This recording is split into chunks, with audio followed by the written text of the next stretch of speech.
Hello everyone, welcome back to my YouTube channel. आज हम करेंगे क्लास 11th की अकाउंटेंसी का चैप्टर नंबर 6 जिसका नाम है अकाउंटिंग इक्वेशन के प्रैक्टिकल क्वेश्चन का सोल्यूशन नंबर 19। जी दोस्तों, आज हम सोल्यूशन नंबर 19 करना सीखेंगे। इससे पिछली वीडियो में मैं आपको सोल्यूशन नंबर 18 तक करा चुका हूं। मैं आपको सजेस्ट करूंगा कि यदि अभी तक आपने मेरी पिछली वीडियो नहीं देखी है तो आप एक बार वो वीडियो जरूर देख लें। लिंक आपको सभी वीडियो को इस वीडियो के डिस्क्रिप्शन में प्रोवाइड हो जाएगा। नहीं तो आप मेरे चैनल की प्लेलिस्ट में जाएंगे, वहाँ पे आपको और चैप्टर के साथ साथ इस चैप्टर की भी प्रॉपर प्लेलिस्ट मिलेगी जहाँ पे आप पर्टिकुलर क्वेश्चन को देख सकते हैं, प्रॉपर ऑर्डर में सारे क्वेश्चन देख सकते हैं। चलिए अब बिना देरी के शुरू करते हैं अपना आज का क्वेश्चन मैंने ऑलरेडी नोट कर रखा है। क्वेश्चन हमें कह रहा है, क्वेश्चन नंबर 19 हमें कह रहा है, put the flowing on the proper side of cash account, debtor account and creditor account. तो क्वेश्चन में हमें क्या रखा है कि हमें क्या करना है, हमें कैश अकाउंट बनाना है, डेटर अकाउंट बनाना है और क्रेडिटर अकाउंट बनाना है। ये जो 6 एंट्री ट्रांजैक्शन हमें गिवन है, इन्हीं ट्रांजैक्शन के मदद से हम ये तीनों अकाउंट बनाएंगे। अब बिना देरी के शुरू करते हैं अपना आज का क्वेश्चन। हमें 3 अकाउंट बनाने हैं। कैश अकाउंट, तो पहले हम कैश अकाउंट बनाएंगे, फिर डेटर अकाउंट और फिर क्रेडिटर अकाउंट। तो सबसे पहले कैश अकाउंट बनाने के लिए जो बात आपको समझनी है वो ये समझनी है, जब भी एसेट इंक्रीज होंगे आप डेबिट करेंगे और जब भी एसेट डिक्रीज होंगे तो उस पर्टिकुलर चीज को आप क्रेडिट करेंगे। यहाँ पे आप लिखेंगे कैश अकाउंट, इस तरीके से इसका फॉर्मेट होता है, इस तरीके से आप फॉर्मेट बनाएंगे। पहले आप left hand side debit side होती है और right hand side credit side होती है। पर्टिकुलर लिखेंगे आप, अमाउंट लिखेंगे, फिर पर्टिकुलर्स लिखेंगे और फिर अमाउंट लिखेंगे। आप ट्रांजैक्शन को पढ़ते जाइए। इसमें से आपको वही ट्रांजैक्शन कैश अकाउंट में लिखनी है जिसमें कैश की बात हो रही हो। उधार पे जिसपे बात हो रही है वो ट्रांजैक्शन आप कैश अकाउंट का पार्ट नहीं होगी, या तो वो डेटर अकाउंट में जाएगी या फिर क्रेडिट अकाउंट में जाएगी। ये हमें ट्रांजैक्शन पढ़ने पे पता चलेगा। तो अभी हम खाली वो ट्रांजैक्शन पे ध्यान देंगे जिसमें कैश की बात होगी। Sold good for cash rupees 60,000। तो कैश सेल हुई है बिजनेस में और कैश आया है बिजनेस में, तो कैश इंक्रीज हो गया।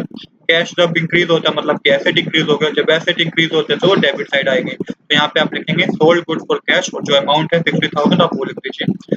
नेक्स्ट ट्रांजैक्शन में क्रेडिट की बात हो रही है तो इसको आप इग्नोर करेंगे। उससे अगले ट्रांजैक्शन में भी क्रेडिट की बात हो रही है, इसको भी आप इग्नोर करेंगे। डी ट्रांजैक्शन में जो डी ट्रांजैक्शन हमें गिवन है इसमें हो रही है purchase good from Krishna for cash. अब की बार हमने परचेज किया है, कृष्ण से परचेज किए हैं गुड्स 10,000 रुपीज के, वो भी कैश में। तो अब क्या हुआ, हमारे पास एसेट डिक्रीज हो गया। एसेट क्या हो गया, डिक्रीज हो गया। तो ये ट्रांजैक्शन हमारी किस साइड आएगी, क्रेडिट साइड आएगी। और पर्टिकुलर अमाउंट को आप अमाउंट के कॉलम में लिखेंगे 10,000। एक्चुअली अगली ट्रांजैक्शन जो है, ट्रांजैक्शन नंबर ई जो है वो कह रही है कैश रिसीव फ्रॉम हरी। हरी से हमें कैश रिसीव हुआ है। अब जब हरी से हमें कैश रिसीव हुआ है, हरी हमारा कौन था, हरी हमारा डेटर था, तो एसेट हमारा बढ़ गया। एसेट क्या हुआ, हमारा बढ़ गया, कैश बढ़ गया हमारा। तो पर्टिकुलर चीज को आप डेबिट करेंगे और ब्रैकेट में अमाउंट के कॉलम में लिखेंगे 15,000। सेम इसी तरह का नेक्स्ट ट्रांजैक्शन है cash paid to Krishna. Krishna हमारा क्रेडिटर था जिसको हमने पेमेंट करी है 28,000 रुपए, 28,000। अब जब हमने इसको 28,000 रुपीज पे करे हैं तो हमारा क्या हुआ, कैश डिक्रीज हो गया। कैश क्या हो गया, डिक्रीज हो गया। क्योंकि हम कैश अकाउंट बना रहे हैं तो कैश के परस्पेक्टिव पे पूछिए। कैश क्या होगा, डिक्रीज हो गया, तो ये ट्रांजैक्शन क्रेडिट साइड आएगी और ब्रैकेट अमाउंट में आप लिख लीजिए 28,000। अब करिए बैलेंसिंग। तो अमाउंट में बैलेंसिंग करके आएगा टोटल में आएगा 75,000। तो सबसे पहले हमें टोटल करना है और क्रेडिट वाली साइड टोटल करके आएगा 38,000। अब आपको करनी है बैलेंसिंग। बैलेंसिंग क्यों करनी है, आपको डेबिट और क्रेडिट साइड दोनों सेम बनानी है। तो बैलेंसिंग हमें दिख रहा है कि क्रेडिट अकाउंट में कम अमाउंट है, क्रेडिट साइड में कम अमाउंट है और डेबिट साइड में ज्यादा अमाउंट है। तो 38,000 को 35,000 में से माइनस कर दिए और बैलेंस में लिख दीजिए 37,000। ये माइनस करके हमें पता चलेगा ये अमाउंट कहाँ से आया। 38,000 को जब आप 75,000 में से माइनस करेंगे तब हमें भी पर्टिकुलर अमाउंट पता चलेगा। फिर अब आपको दोबारा बैलेंसिंग करनी है, तो बैलेंसिंग करके आप 75,000 लिख दीजिएगा और याद रहे कि नीचे ऐसे 2 लाइन जरूर डालीजिएगा।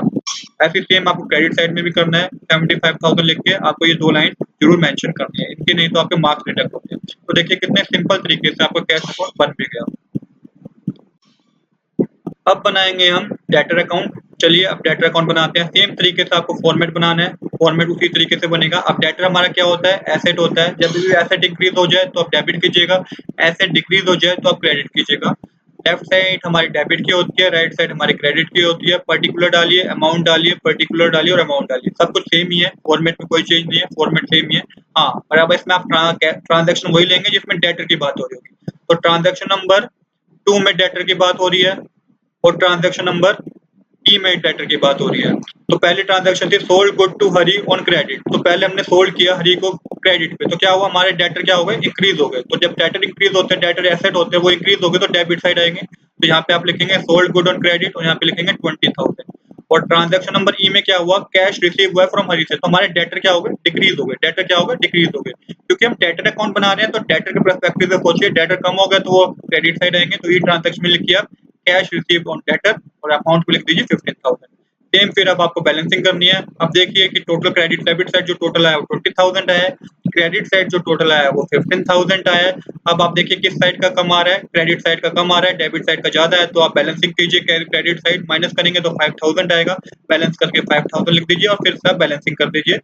20,000 आप लिख दीजिए डेबिट साइड और 20,000 आप लिख दीजिए क्रेडिट साइड। तो देखिए कितने सिंपल तरीके से हमारा डेटर अकाउंट भी बन चुका है। अब हम बनाएंगे अपना क्रेडिटर अकाउंट। क्रेडिटर अकाउंट एक तरह का क्या होती है, लायबिलिटी होती है। तो इसमें आप याद रखिए, जब भी लायबिलिटी इंक्रीज होगी तो आप क्रेडिट करेंगे और जब भी लायबिलिटी आपकी डिक्रीज होगी तो आप क्या करेंगे, डेबिट करेंगे। तो इस बात को आप इस क्वेश्चन में थर्ड अकाउंट में ध्यान रखिएगा कि लायबिलिटी जब इंक्रीज होगी क्रेडिट, लायबिलिटी जब डिक्रीज होगी डेबिट। अब क्या करना है आपको पर्टिकुलर वैसे फॉर्मेट बनाना है। यहाँ पे लिखिएगा क्रेडिट अकाउंट, सेम फॉर्मेट बनेगा, फॉर्मेट में कोई चेंज नहीं है। पर्टिकुलर अमाउंट सेम तरीके से आपको लिखना है। अब इसमें आप वो ट्रांजैक्शन लेंगे जिसमें क्रेडिटर के अकाउंट की बात हो रही थी। तो कौन कौन सी वो ट्रांजैक्शन है जिसमें क्रेडिट अकाउंट की बात हो रही थी, क्रेडिटर की बात हो रही थी। एक तो ट्रांजैक्शन नंबर सी, जिसमें हमने क्या किया, बिजनेस ने परचेज किया कृष्ण से क्रेडिट पे, एक तो ट्रांजैक्शन नंबर सी है। और दूसरी कौन सी है, ट्रांजैक्शन नंबर एफ, जिसमें हमें कृष्ण को पैसा हमने पे करा। तो पहले देखिए ट्रांजैक्शन नंबर सी पढ़ते हैं। Purchase good from Krishna on credit 36,000। तो हमने परचेज किया, कृष्ण से परचेज किया, तो क्या हुआ, हमारी लायबिलिटी इंक्रीज होगी। लायबिलिटी क्या होगी, कर्ज बढ़ गया हमने, क्योंकि उधार पे परचेज किया हमने। तो ये कौन सी साइड आएगा, क्रेडिट साइड आएगी, ट्रांजैक्शन नंबर सी। तो लिखिए परचेज गुड ऑन क्रेडिट, यहाँ पे लिखिए 36,000। और फिर आप अगले ट्रांजैक्शन पढ़िए, ट्रांजैक्शन नंबर एफ। इसमें क्या हुआ, कैश पेड टू कृष्ण। अब हमने पे करा कृष्ण को कैश 28,000, तो इससे क्या हुआ, लायबिलिटी हमारी कम होगी, कर्ज कम हो गया क्योंकि हमने पे कर दिया। तो ये ट्रांजैक्शन डेबिट साइड आएगी। Cash paid to creditor, amount पे लिख दीजिए 28,000। सेम आप बैलेंसिंग करेंगे, क्रेडिट में आएगा टोटल 28,000 और क्रेडिट साइड टोटल आएगा 36,000। तो डेबिट साइड 28,000 आया, क्रेडिट साइड 36,000 आया। देखिए किस साइड का कम है, डेबिट साइड का कम है, माइनस करेंगे तो 8,000 का डिफरेंस आएगा। बैलेंस करके आप 8,000 लिख दीजिए डेबिट साइड में और फिर से आप बैलेंसिंग कर दिए तो यहाँ पे आएगा 36,000। सेम इसी तरीके से क्रेडिट अकाउंट में भी क्या आएगा, 36,000। तो देखिए कितने सिंपल तरीके से हमने क्रेडिट अकाउंट भी अपना बना लिया है। तो दोस्तों आज के लिए इतना ही। I hope you like this video. If you like this video please do subscribe this channel. Thanks for watching.